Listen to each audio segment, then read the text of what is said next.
छोड़कर शाहमूद कुरैशी को कमान सौंप देनी चाहिए।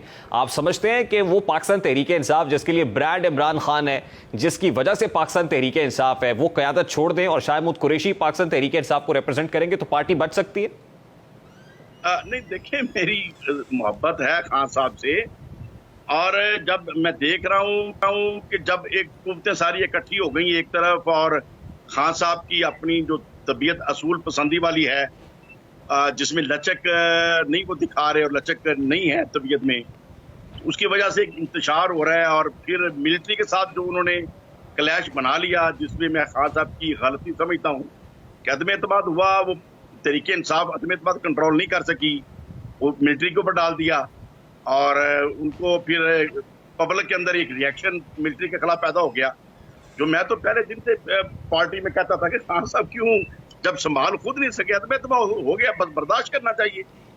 लेकिन अब जो चीजें हो गई हैं, वो खान साहब का पीछे हटना तो उसमें थोड़ा सा मुश्किल हो गया है। उसका हल यही फिर मैं समझता हूँ कि जब कि हमें अपना वतन भी अजीज है, खान साहब से भी मोहब्बत है, तो वो पीछे रहकर मलका बरतानिया की तरह अगर सरपरस्ती करें और आगे कमान अपने दूसरी टीम को अगर दे दें। असद उमर साहब हैं, शाहमूद कुरैशी साहब हैं, असद कैसर साहब हैं, और ऐसे 2 4 6 ऐसे जिम्मेदारान उनकी नजर में यकीनन है जो बेहतर चला सकते हैं। तो मैं समझता हूं कि वो पीपल्स पार्टी के लिए, मुस्लिम लीग नून के लिए, अदारों के लिए शायद काबिल कबूल हुए और नेगोशिएशन करके प्लस माइनस करके कुछ रास्ता सुकून वाला निकाले। अच्छा, वैसे आपने मलका बरतानिया की एग्जाम्पल दी है, वैसे अब तो वहां पे शाह चार्ल्स आ गए हैं, और शाह चार्ल्स की तरह अगर इमरान खान साहब बैठ जाएंगे, वैसे तो ये शहनशाही जो आप इमरान खान को दे रहे हैं वो तो बड़ी सेरेमोनियल है बरतानिया के अंदर। यहाँ पे इमरान खान साहब जो है उस तरह के सेरेमोनियल सा कोई होता जी कि मलका बरतानिया या शाह नए जो आए हैं उनका कोई एक्टिव रोल नहीं है पुलिस के ऊपर, अदारों के ऊपर। वो जो असेंबली जो करती है, प्राइम मिनिस्टर जो करता है वही करता है। तो इसी तरीके से एक जब एक एग्जाम्पल है, वो तो एक एग्जाम्पल समझाने के लिए होती है ना, कि पीछे बैठने का मतलब ये नहीं है कि लात अलग हो गया, लेकिन आप जिम्मेदारी जो है वो अपनी दूसरी टीम पे दिखते हैं, जो छोटी मोटी नेगोशिएशन करके रास्ता निकालें अमन का। अभी जो क्लैश हो गया है, और मैं समझता हूं इसमें खान साहब की तबीयत का बहुत ज्यादा दखल है, जो अमेरिका के साथ भी लड़ाई खाम का डाल ली, अदारों के साथ डाल ली, तो ये चीजें जो हैं वो नहीं होनी चाहिए थी। तो अभी मतलब क्या कर, शाहमूद कुरैशी साहब, असद उमर साहब माशाल्लाह बड़ी अच्छी तबीयत है उनकी, चौधरी परवेज अली साहब उनके पास बड़े एक मंजे हुए सियासतदान आ गए। तो अगर ये इनके ऊपर जिम्मेदारी डाल दी जाए और वो प्लस माइनस करके अदारों को निजाम को चलने दें। वैसे शरफपुरी साहब, जितने नाम आपने गिनवाए हैं, Chaudhry Pervez, as far as Chaudhry Pervez Elahi is concern, party सदर हैं, अभी तक के सारे मामले में कई चौधरी परवेज इलाई दिखाई नहीं दिए। आज चौधरी वजाहत की विकेट भी गिर गई है, उन्होंने भी दोबारा से काफ लीग में रख्ते सफर बांध लिया है, वो काफ लीग को फिर एक बार प्यारे हो गए। तो आपको लगता है कि आने वाले दिनों में चौधरी परवेज इलाई भी एक प्रेस कॉन्फ्रेंस करेंगे और बताएंगे कि मैं तहरीक इंसाफ के साथ मजीद नहीं चल सकता, अगर उनकी पॉलिटिकल हिस्ट्री को देखा जाए? वो हमेशा एस्टैब्लिशमेंट के दस्तेराज बन के काम करते रहे। खान साहब की तबीयत में सख्ती रही तो फिर शायद कुरैशी साहब की भी शायद प्रेस कॉन्फ्रेंस आ जाए कि मैं साथ नहीं चल सकता। लेकिन ना, ये लचक पैदा करनी पड़ेगी, और मैं मोहब्बत से कह रहा हूँ, और मैं जो चीज सोच समझ के मशवरा देता हूँ। और प्रॉब्लम ये है कि खान साहब को प्राइम मिनिस्टर हाउस में भी जितनी मेरी मुलाकातें हुई, हमेशा किसी ना किसी इशू के ऊपर बात की, और वो बात भी बड़े अच्छे तरीके से सुनते थे, मुस्कुराते भी थे, बात को पसंद भी करते थे, लेकिन अफसोस यह को अमल नहीं करते थे। तो लेकिन खान साहब के अपने अंदर ना लालच है, ना उनके अंदर कोई गर्ज है। हाँ, विजन उनका स्ट्रांग है माशाल्लाह, लेकिन एक्टिव जो रोल अदा करना होता है वहां आके एरर आ जाता है उनकी तबीयत की वजह से। तो उसका फिर अभी जो रास्ता कैसे निकलेगा, जब अभी मिलिट्री को उन्होंने खिलाफ कर लिया जो नहीं होना चाहिए था, मतलब अदम एतमाद हुई तहरीक इंसाफ की नलायकी की वजह से, साफ बात है। अच्छा शरफपुरी साहब, खान साहब इस वक्त इंस्ट्रक्शंस किससे ले रहे हैं? देखिए, आप कह रहे हैं कि पार्टी में सेम वॉइसेस है, शाहमूद कुरैशी जैसी, असद उमर जैसी, दीगर ये सब लोग इस वक्त जो है वो एमपीओ के तहत गिरफ्तार भी है। तो खान साहब इस वक्त इंस्ट्रक्शंस किससे ले रहे हैं? अच्छा, आपने मशवरा इमरान खान साहब को दिया है कि आपको पार्टी क़यादत शाहमूद कुरैशी को सौंप के खुद बैरून मुल्क चले जाना चाहिए, तो आप समझते हैं कि इमरान खान का यहाँ रहना मुश्किल है? जो आज से 4 हफ्ते पहले की सिचुएशन थी, मैं ये बार बार पैगाम भेज रहा था मुख्तलिफ तरीकों से कि खान साहब को मुल्ला उमर की तरह या तो रूपोश हो जाए या फिर इमाम खमीनी की तरह मुल्क छोड़ दें, इसके अलावा कोई हल नहीं। बार बार बैठ के कमान करें, और यहाँ बैठेंगे तो हालात खराब होंगे। अभी मुझे बताएं, जो इतने बच्चे शहीद हो गए खान साहब के रहने की वजह से, अदारों ने तो, और जब अदालतें इंसाफ नहीं दे पा रही या अदालतें अपना तहफ़्फ़ुज़ नहीं कर रही तो खान साहब का किसी और का क्या करेंगी? तो ऐसे हालात में फिर रास्ता क्या निकालना नहीं चाहिए?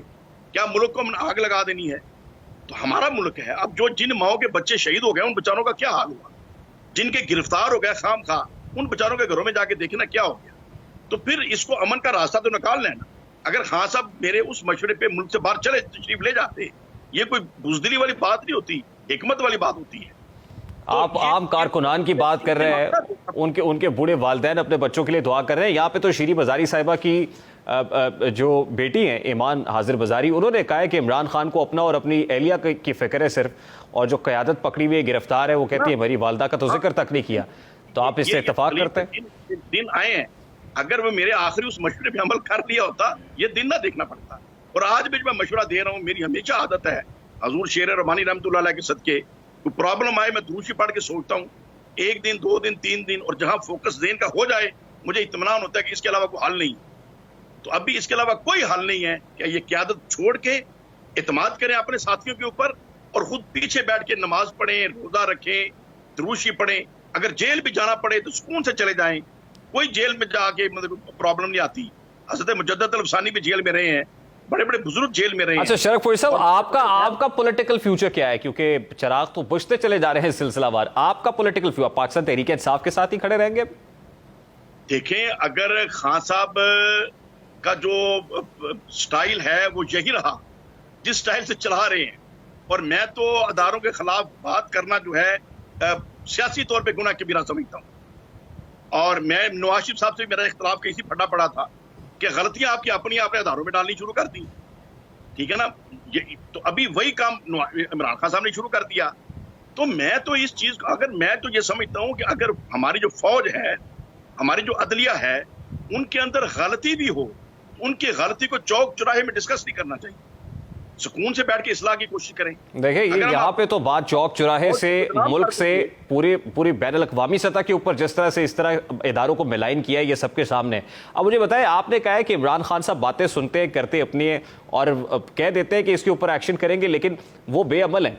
अब दूसरी बड़ी इंपॉर्टेंट बात जो इस वक्त डिस्कस हो रही है कि उस वक्त जब आसिम मुनीर साहब DGISI थे तो उनको इसलिए रिमूव किया गया था कि उन्होंने इमरान खान साहब की एहलिया की करप्शन के बारे में इमरान खान साहब को बताया था, और आज वज़ीर आज़म ने पार्लियामान के फ्लोर पर खड़े होकर कहा कि बिल्कुल ये बात ठीक है और मैं बिला खौफ तरदीद इसकी तस्दीक कर सकता हूँ।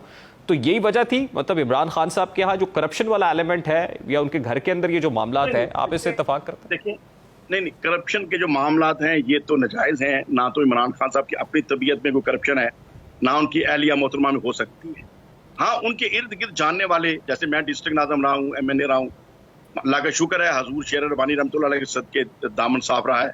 लेकिन दाएं बाएं हमारे जो दोस्त हैं वो छोटा मोटा चक्कर चला जाते हैं। तो फिर अब जब प्राइम मिनिस्टर ऑफ पाकिस्तान है तो उनके इर्द गिर्द बैठने वाले और उनके ज़ौजा मोहतरमा के ताल्लुकात वाले, वो ये तो बात आम थी जब परवेज लाई साहब चीफ मिनिस्टर थे, जब शहबाज शरीफ साहब चीफ मिनिस्टर थे। आप किसकी बात कर रहे हैं? किसकी तरफ? फराह गोगी की बात कर रहे हैं? जमील गुज्जर की बात कर रहे हैं? सुने मेरी बात सुन लें। जब शहबाज शरीफ साहब चीफ मिनिस्टर थे, हमने ये नहीं कभी सुना था कि DC और DPO पैसे देके लगते हैं। लेकिन जब बुज़दार साहब चीफ मिनिस्टर थे तो यहां तक नौबत आ गई कि DC और DPO पैसे देके लगते नहीं है। लेकिन वो पैसे ना तो उस्मान बुज़दार लेता था, ना खान साहब लेते थे। तो नीचे कोई काम डाल रहा था ना, थाना तक बिकते रहे हैं। तो वो बेचने वाले खान साहब तो नहीं थे, नीचे खराबी थी, लेकिन खान साहब की ग्रिप नहीं थी। और मैं तो इस टॉपिक के ऊपर भी खान साहब से बातें करता रहा, प्राइम मिनिस्टर हाउस आके इसका सोल्यूशन भी अर्ज किया, तो वो बिल्कुल एग्री भी कर जाते थे बातों पे। हाँ, बात आपकी ठीक है, इसको सोचते हैं, लेकिन अमल नहीं किया। तो जब अमल नहीं किया तो फिर ये दिन देखने आ गए।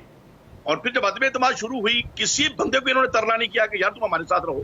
अगर जहांगीर तरीन को मना लेते, अगर अलीम खान साहब को मना लेते, और ये बात मैं कहता रहा कि सर अलीम खान हमारे अपने हैं, जहांगीर तरीन अपने हैं, जो अदम एतमाद कर रहे हैं जरदारी साहब, नवाज शरीफ साहब, तो आप अपने साथियों को तो मुतमिन करें। तो फरमाने लगे नहीं वो तो कहता है मुझे चीफ मिनिस्टर बनाएं। तो मैंने कहा जी वो तो जो आपका फैसला वही होना है, लेकिन आप उनको राजी तो करें किसी तरीके से। नहीं किया, सोचा भी नहीं।